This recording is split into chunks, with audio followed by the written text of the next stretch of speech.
Alright, so this video is going to be basically all about scrying. It's going to be very beginner friendly. Okay, the first technique that I want to talk about is the method of gazing, but not necessarily gazing into a flame. So let me put the flame out. Basically gazing at an object. I have a candle here, but it's a little dark. I like for it to be a little dark when I'm using my clairvoyant ability because I see better when it's dark. So you gaze at the object, basically look around it, not directly at it. So focus on a piece of the object that is, not straightforward, but on the side, maybe the edge, maybe looking past it towards the back or looking at what's behind it. What's going to start to happen is if there's energy on it, you're going to start to see that energy, but it's also going to give you the ability to see an overlay, a perfect overlay of the object that you're looking at. This is a very good means of practicing with your clairvoyant ability, especially if that object is there and you already see it.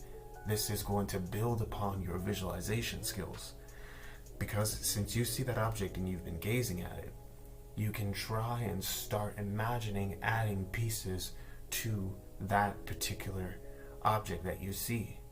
And when you do this in your mind's eye, or you do this in your mind, you can do it with your eyes closed, or you can do it with your eyes open, really whatever you're more comfortable with. Most people are going to be doing this with their eyes closed. I do a lot of these techniques with my eyes open because I'm more comfortable with that. But you can start to add objects to that. And since it's an overlay, what's going to happen is everything that you've added to it, that you envisioned with that particular object, you're going to end up seeing it in front of you. It's a very amazing thing to kind of experience, but as I've said, some of the things that I'm telling you right now are going to be a little more, they're going to take a little more time to get the hang of. Nonetheless, they are things that work, and I want to give them to you. Now, I want to talk about candle gazing, because when I was about 14 years old, I found an article that was teaching people how to candle gaze, and I thought it was so cool. So I tried it out, and basically what the instructions were that you have a red candle in front of you. You will sit at a table in a chair, but your back does not touch the chair. The back of the chair is just an example of how straight they want your back to be. Okay? And the reason why you don't let your back touch the chair is because you don't want your energy to be disturbed. You're moving energy all throughout your body while you're doing this technique. And it helps a lot in doing it in this way. So you can either sit in this position, you can sit in a chair, you can sit on the couch, but don't lean back or don't slouch. I prefer this position because it allows me to move energy easily and effortlessly. Because my hips are aligned directly over my knees, I can move into altered states easily when it comes down to this. This is one of my favorite ones that I like to do when I'm going into ritual, when I'm doing an invocation, even sometimes when I'm doing readings. Especially when it comes to me doing any kind of scrying, because it works very well for me. This might not work well for you. Alright, so what you're gonna do while you are basically gazing into the flame, you're focusing all on the flame and kind of looking into it, breathing, letting everything go. Letting it all go, and just continue to breathe. As you focus on it, as you focus on the flame, what's going to happen is all the thoughts that come forward are just going to leave your mind because you're focusing on something already. Don't pay attention to them. Don't pay attention to what it is, no matter what comes up. Just sit for a second and just gaze into the flame. What's going to happen as a result of you gazing into this flame for a while, is there's going to be a little light that starts to kind of move around. It might be very subtle at first, and it's going to be hard for you to keep track of it because you might not be used to seeing psychic energies. But you're going to see a little overlay of the flame, and it's going to start moving around.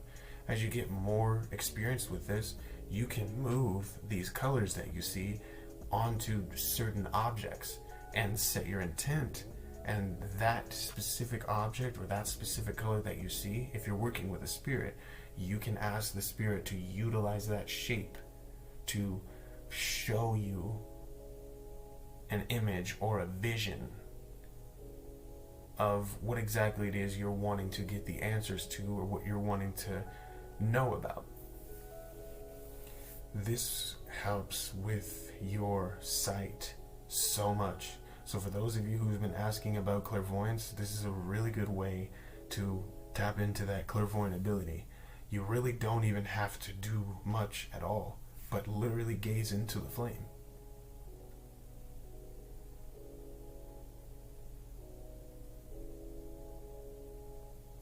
Everyone's gonna see a different color.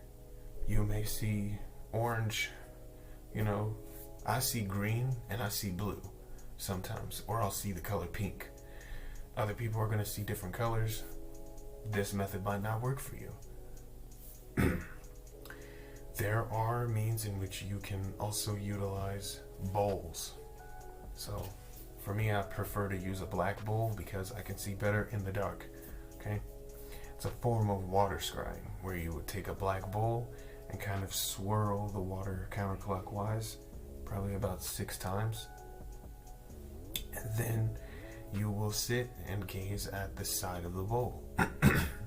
I like to gaze at the side of the bowl because I will get an outline of the energy that is around it, and I can basically ask the spirits that I'm working with, or tell myself to give me a vision with this specific energy.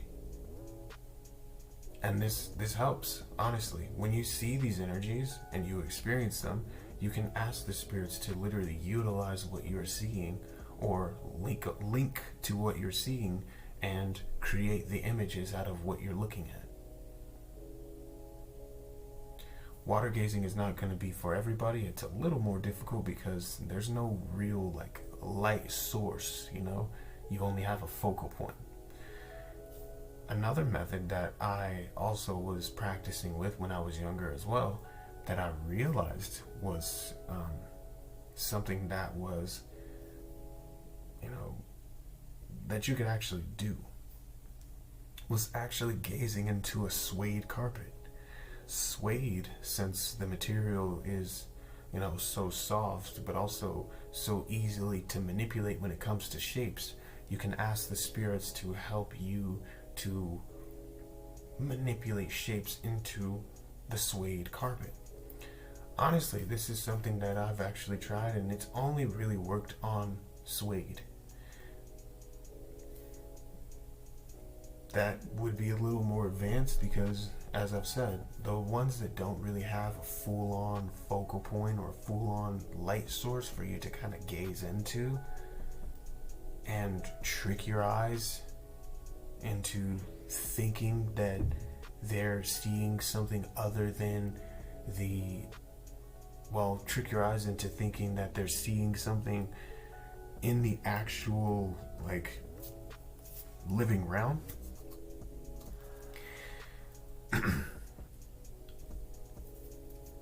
It makes it a little more difficult because there's not really anything that's there. And I've gotten really good results from it. I've gotten really good results from actually using suede carpet. We used to have a suede couch as well, a brown one, and I used to be able to scry into that literally on the side of the couch, on the arm of the couch. Anything is possible when it comes down to utilizing your sight. You just have to practice with it. so you can understand it more. That's an ability that you have to exercise. A lot of people really won't be ready for that because it's a big responsibility being able to see into the other worlds. Like it's not something that is, the things that you see are not going to be easy for your mind to digest, for you to even digest, even when it comes down to your, your mental health.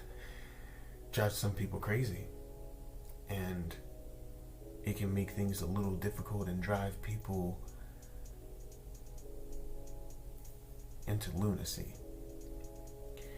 So you want to be very cautious with this, and you want to make sure that this is what you want, because practicing with this, especially daily, you're going to get to the point where you actually are able to form energies and ask the spirits to form energies with the overlays that you're getting from gazing into the candle or gazing into the water, or basically gazing, into a certain object, or gazing at an object in the mirror, because that's another thing that I like to do. I like to use a mirror that I've consecrated and put an object behind me to where I'm focusing on that particular object so much in the mirror that I'm looking past it in the mirror, and it gives me the ability to see an overlay of that object within the mirror. Since the mirror is already consecrated, it gives me the ability to utilize that energy that I see and allow it to take shape.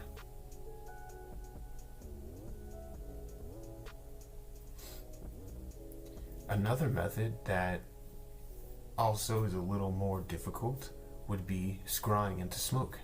You can utilize charcoal discs, put them into those incense burners that are brass, and put resins on top of them and burn the resin. The reason why you would want to use resin is because it will bring large plumes and clouds of smoke. It produces massive amounts of smoke, making it a lot easier for the spirits to manipulate that element that you're utilizing. Some spirits will have a preference of working with a different element, which they all have attributions to specific elements. Infernals are the same way.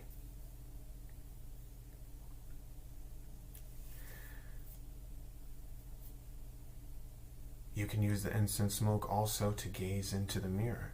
Anything that you use, any particular element that you can use, you can literally ask your spirits to link to that and show you the image, or set your intention and manipulate the image of whatever it is you're looking at.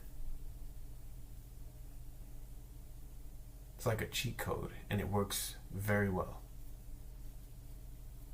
Anyway, thank you guys for tuning into the channel. I really appreciate you all. As always, remain sovereign.